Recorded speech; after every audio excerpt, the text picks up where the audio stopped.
O bom, o mal e o feio. Vilão, né? Concorrente. Por quê? Cara, primeiro, quem não assistiu essa pérola de filme está errado, tá? Pra quem não sabe, Bruninho, que de vez em quando aparece aí nos vídeos nossos, o Líbio, que tem já um ano que não aparece em vídeo nosso e tal. Nós temos uma lista de filmes que a gente assiste todo ano. Tem a lista para todo ano, né? Então, é uma lista de filmes que a gente faz e vai sorteando toda semana filmes pra gente assistir. Filmes que a gente já viu e que o outro não viu, filmes que a gente não assistiu e quer assistir. E esse ano nós assistimos por um punhado de dólares e assistimos o Bom, o Mal e o Feio já. Essa história é uma história muito legal. Porque ela é longa, tem 3 horas de filme, ela é um pouco arrastada, mas é por causa do tempo. Mas, do tempo que ela foi feita, né? Mas ela mostra 3 personagens que se unem para achar um tesouro. Esses 3 personagens, eles são aliados. Mas eles são concorrentes. Não só isso. A partir do momento em que eles se aliam, essa aliança, ela é como uma folha de papel molhada, meu amigo. Qualquer movimento brusco ela rasga. E a partir do momento em que eles vão juntos para tentar achar esse tesouro, você começa a ver que não existe um vilão na história. Porque o bom, ele é ruim. O mal, ele é pior.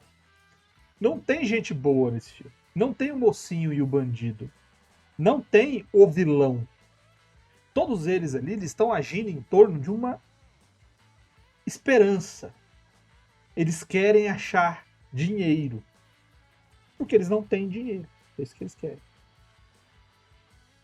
Aí eu peguei essa estrutura para levantar a possibilidade de você sair dessa fórmula de tenho heróis no grupo e eu preciso de um vilão no grupo. Porque muitas das vezes, a gente já fez vídeos aqui sobre antagonistas que vale a pena você assistir, tá? Porque antagonismo e vilania são duas coisas diferentes.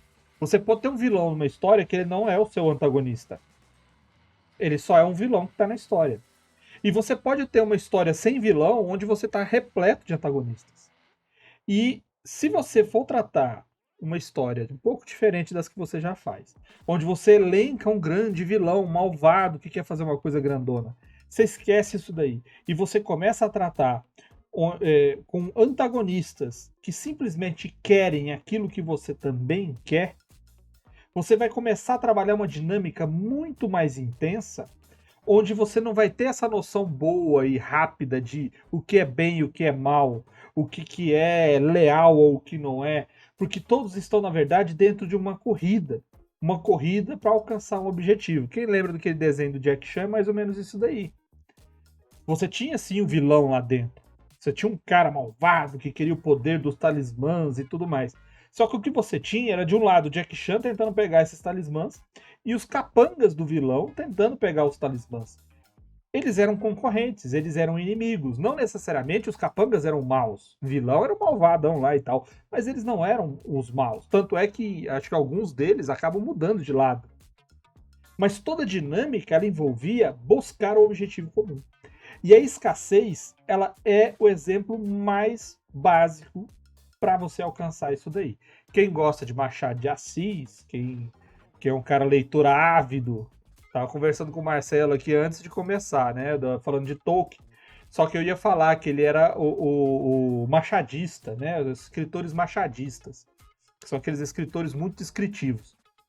Machado de Assis, acho que é em Quincas Borba, ele fala assim, ao vencedor as batatas, onde ele cria toda uma filosofia em volta de uma luta entre duas tribos que queriam subir no morro para pegar as batatas que estavam lá. E era uma guerra infinita para aqueles que vencessem ficassem com as batatas. E ele falava uma frase que resumia toda essa disputa, essa filosofia que ele criava. Ele falava assim, que eram todas bolhas da mesma água. É a água que fervia e eram bolhas na mesma água.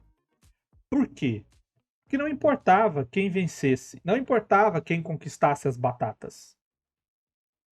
Porque quem pegava as batatas ia ter que enfrentar a outra tribo de novo para defender as batatas. E a luta continua, porque as bolhas continuam na água fervente. E quando você trata de escassez, onde você precisa lutar por recursos, por algum tipo de coisa que falta, e você tem concorrentes e não inimigos, e não um vilão, você está lutando por algo, você não só tem que conseguir este algo, você tem que defender este algo. Você tem toda uma interação e dinamismo aí, onde você vai criar uma história mais cíclica. Você vai fazer com que essa história se retroalimente muito mais rapidamente do que simplesmente o Sauron lá na Montanha da Perdição esperando alguém enfiar o dedo no anel dele. Entendeu? É uma coisa que vai te dar mais possibilidade. Marcelo gosta. Marcelo acha bom. Então, assim, é uma possibilidade que você vai ter de trabalhar uma coisa de maneira mais rica. E eu pensando agora, olha só, é o velho pensando, né? Tem a música do Blitz, que é aquela que é a Você Não Soube Me Amar, né? Que a menina fala assim, pede uma porção de batata frita. E aí o cara fala assim, ok, você venceu, batatas fritas. Olha só a referência do cara de Machado de Assis, que ela vai regar as batatas porque ela venceu, hein? Olha só. Cadê o A história das arcabouço? arcabouço cultural. A história das tribos com as batatas é Quincas Borba, né? Quincas Borba. Quincas Borba. Li aquele livro num dia, cara. É bom Aquele demais. livro é fantástico. E olha que o Machado de Assis já é chato de ler. Ao vencedor as batatas. É o manitismo Uhum, manitismo. mesmo. Esse é um aspecto. Voltou o slide lá atrás, hein? Voltou não. Pra mim aqui tá. Tá de voltando quem não tem cão caça com gato. Você tem certeza? No YouTube. Na Twitch tá certinho. No YouTube tava diferente. Rapaz, será que ele. O meu YouTube não tá atualizando, cara. Pra Ah, mim. pode ser isso, porque o meu aqui, ó, ele tá na metade da da transmissão, ó. Ah, então é isso. Eu tive que dar um F5 aqui, ele foi lá pra frente. Tá com É... delay. Tá com delay. Eu. Esse é um aspecto interessante que eu acho. Né, que você colocou. O vilão não, concorrente. É um grande farinha, pouca meu pirão primeiro. Conhece essa frase? Não é. Eu só, Não é Machado de Assis. eu só não esperava escutar. Não é Machado de Assis. A gente usa muito essa no trabalho. Muito bom. Lá no trabalho a gente fala muito, porque às vezes acontece quando a gente precisa compartilhar equipamento lá e tal. E aí a gente fala, pô, vamos negociar isso aí. Aí sempre rola a farinha pouca, meu pirão primeiro, amigo. Queria muito te ajudar, mas infelizmente o meu é prioridade. É que no cenário de escassez, é muito fácil você confundir concorrência com vilania, né? Sim. É muito fácil você atribuir a, ao mau comportamento, a um mau caráter ou alguma coisa nessa linha, o enfrentamento pelo pouco, né, que se tem. E esse é um ponto crítico que civilizacionalmente a gente meio que tenta superar, né? Então, por exemplo, você normalmente tem um certo grau de misericórdia social, por exemplo, para quem comete crime porque está passando fome. Né? Ou seja, se a pessoa incorre no mau comportamento porque ela precisa, é diferente dela incorrer no mau comportamento porque ela quer, mesmo sem ela precisar. Então, o entendimento das consequências da escassez no comportamento das pessoas é crítico. Se todo mundo está em situação de escassez, essa tolerância tende a cair, né? Então, vai sair agora um filme. Como é? Socorro o nome? Já saiu, já, não? Saiu, né? É, o da Da ilha. ilha. Da ilha. Já É, saiu. já saiu. Eu acho que já tá. Saiu no final do ano passado? Não, o trailer saiu no ano passado. Eu Não, não sei saiu se ele esse já ano. saiu. O filme já tá no ar.